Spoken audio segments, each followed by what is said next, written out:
राधेश्याम सीताराम राधेश्याम सीताराम राधेश्याम राधेश्याम सीताराम सीता राम राधेश्याम राधेश्याम सीताराम सीताराम राधेश्याम सीताराम राधेश्याम।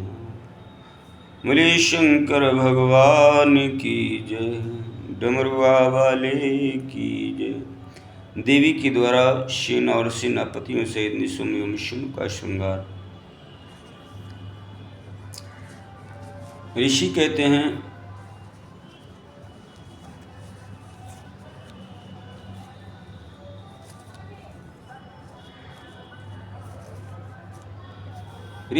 हैं राजन, प्रशंसनीय और पराक्रमशाली महान परशुर शंभु, इन श्रेष्ठ दैत्यों का मारा जाना सुनकर अपने उन दुर्जय गणों को युद्ध के लिए जाने की आज्ञा। युद्ध में प्रस्थान करें। जो संग्राम का नाम सुनते ही हर्ष से खिल उठते थे, उसने कहा, आज मेरी आज्ञा से कालक काल के मोर दोहर्द तथा अन्य असुरगण बड़ी भारी सेना के साथ संगठित हो विजय की आशा करके शीघ्र युद्ध के लिए प्रस्थान करें। निशुम्भ और शुंभ दोनों भाई उन दैत्यों को पूर्वोक्त आदेश देकर रथ पर आरूढ़ हो स्वयं भी नगर से बाहर निकले। उन महाबली वीरों की आज्ञा से उनकी सेनाएं उसी तरह युद्ध के लिए आगे बढ़ी, मानो मरणोन्मुख पतंग आग में कूदने के लिए उठ खड़े हुए हों। उस समय असुर राज ने युद्ध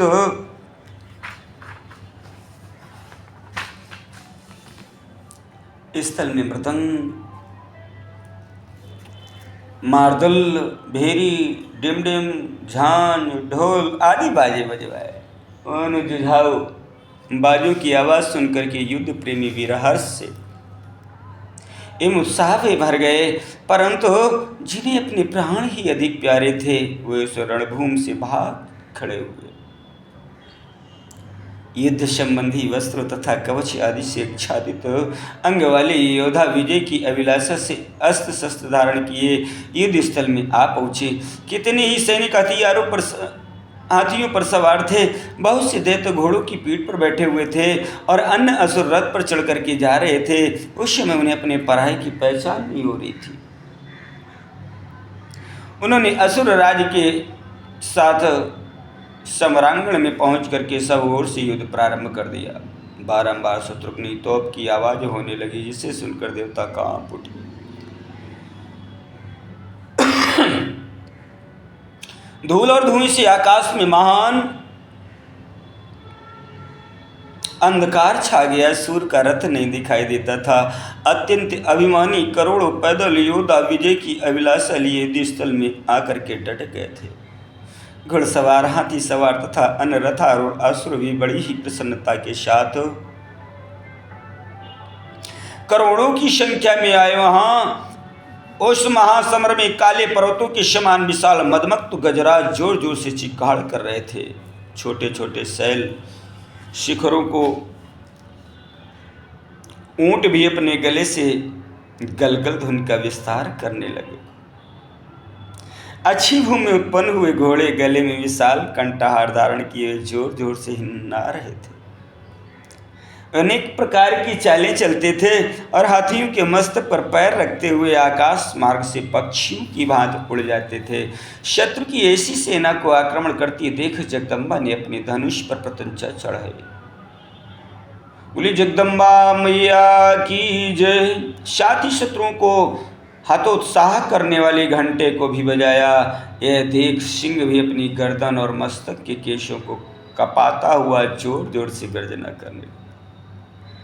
उस समय हिमालय पर्वत पर खड़ी हुई रमणीय आभूषणों और अस्त्रों से शोभित शिवा देवी की ओर देख करके निशुम्भ विलासिनी रमणियों के मनोभाव को समझने में निपुण पुरुष की भांति सरस वाणी में बोला, हे महेश्वरी, तुम जैसी सुंदरियों के रमणीय शरीर पर मालती के फूल का एक दल भी डाल दिया जाए तो व्यथा उत्पन्न कर देता है। ऐसे मनोहर शरीर से तुम विकराल युद्ध का विस्तार कैसे कर रही हो? ये बात सुनकर वह महान असुर चुप हो गया। तब चंडिका देवी ने कहा, मूढ़ असुर, व्यर्थ की बातें क्यों बकता है? युद्ध कर अन्यथा पाताल को चला जाए। सुनकर कि वह महारथी वीर अत्यंत रुष्ट हो समरभूमि में बाणों की अद्भुत वृष्टि करने लगा, बाणों पे बाण छोड़ने लगा, मानो बादल जल की धारा बरसा रहे हों। इस प्रकार से बाण बरस रहे उस समय उस रण क्षेत्र में वर्षा ऋतु का आगमन हुआ सा जान पड़ता था। मत्स्य उद्यत हुआ वह असुर तीखे बाण, शूल, फरसे, बिंद, पाल, परिधि, धनुष, भूसुंडी प्राप्त सुरप, छुरप तथा बड़ी बड़ी तलवारों से युद्ध करने लगा। काले पर्वतों के समान बड़े बड़े गजराज कुंभ स्थल पर विदीर्ण हो जाने के कारण समरांगण में चक्कर काटने लगी। उनकी पीठ पर फहराती हुई शुंभ निशुंभ की पताकाएं जो उड़ती हुई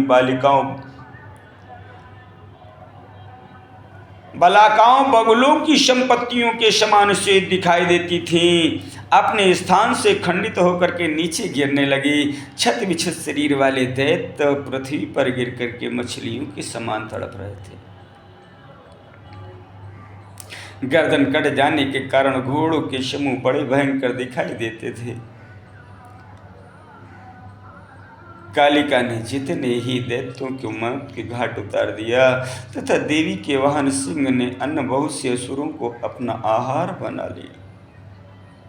उस समय दैत्यों के मारे जाने से उस रणभूमि में रक्त की धारा बहाने वाली कितनी ही नदियां बह चली। सैनिकों के केश पानी में सेवार की भांति दिखाई देते थे और उनकी चादरें सफ़ेद फेन का भ्रम उत्पन्न करती थी। इस तरह घोर युद्ध होने तथा राक्षसों का महान संहार हो जाने के पश्चात देवी अंबिका ने विष में बुझे हुए तीखे बाणों द्वारा निशुंभ को मार करके धराशाही कर दिया। अपने असीम शक्तिशाली छोटे भाई के मारे जाने पर शुंभ रोष से भर गया और रथ पर बैठ करके 8 भुजाओं से युक्त हो महेश्वरी प्रिया अंबिका के पास गया। उसने जोर जोर से शंख बजाया और शत्रुओं का दमन करने वाले धनुष की दुस्सह टंकार ध्वनि की तथा देवी का सिंह भी अपने आयालों को हिलाता हुआ दहाड़ने लगा। इन 3 प्रकार की ध्वनियों से आकाश मंडल गूंज उठा।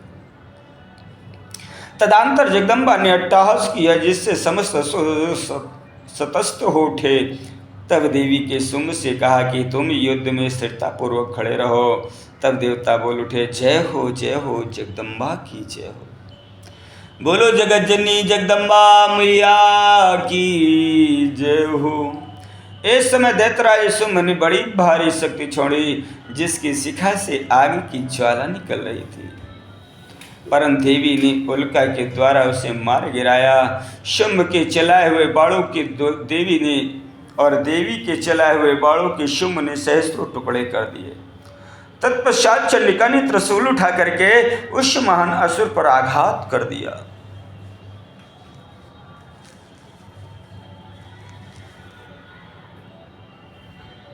त्रिशूल की चोट से मूर्छित हुई इंद्र के द्वारा पंख काट दिए जाने पर गिरने वाले पर्वत की भांति आकाश, पृथ्वी तथा समुद्र को कंपित करता हुआ धरती पर गिर पड़ा। तदंतर शूल के आघात से होने वाली व्यथा को सह करके उस महाबली असुर ने 10,000 बाहें धारण कर ली और देवताओं का विनाश करने में समर्थ चक्रों द्वारा सिंह सहित महेश्वरी शिवा पर आघात करना आरंभ किया। उसके चलाए हुए चक्रों द्वारा सिंह सहित महेश्वरी शिवा पर आघात करना जिस समय प्रारंभ किया, चक्रों को खेल खेल में ही विदीर्ण करके देवी ने त्रिशूल उठाया और उस असुर पर आघात प्रहार किया। शिवा के लोग पावन पणिपंकज से मृत्यु को प्राप्त होकर के वे दोनों पंकज से मृत्यु को प्राप्त होकर के वो दोनों असुर परम पद के भागी हुए, परमात्मा के धाम को प्राप्त हुए। उस पराक्रमी निशुंभ और भयानक बलशाली शुंभ के मारे जाने पर समस्त दैत्य पाताल में प्रवेश कर गए। अन्न बहुत से असुरों को काली और सिंह आदि ने खा लिया तथा शेष दैत्य भय से व्याकुल हो दसों दिशाओं में भाग गए। नदियों का जल स्वच्छ हो गया, वह ठीक मार्ग से बहने लगी। मंद मंद वायु बहने लगी, जिसका स्पर्श सुखद प्रतीत होता था। आकाश निर्मल हो गया। देवताओं और ब्रह्म ऋषियों ने फिर यज्ञ आदि प्रारंभ कर दिए। इंद्र आदि सब देवता सुखी हो गए। प्रभु, दैत्य राज के वध प्रसंग से युक्त इस परम पवित्र उमा चरित्र का जो श्रद्धा पूर्वक बारंबार श्रवण या पाठ करता है, वह इस लोक में देव दुर्लभ भोगों को उपभोग करके परलोक में महामाया के प्रसाद से उमा धाम को प्राप्त करता है। राजन, इस प्रकार शुंभासुर का संहार करने वाली देवी सरस्वती के चरित्र का वर्णन किया गया, जो साक्षात उमा के अंश से प्रकट हुई थी। बोले सरस्वती मैया की जय हो, जगत जननी काली मैया की जय हो, लक्ष्मी मैया की जय हो, सरस्वती मैया की जय हो, 33 कोट देवी देवताओं की जय हो, शंकर भगवान की जय हो, अपने अपने माता पिता की जय हो, सदगुरुदेव भगवान की जय हो।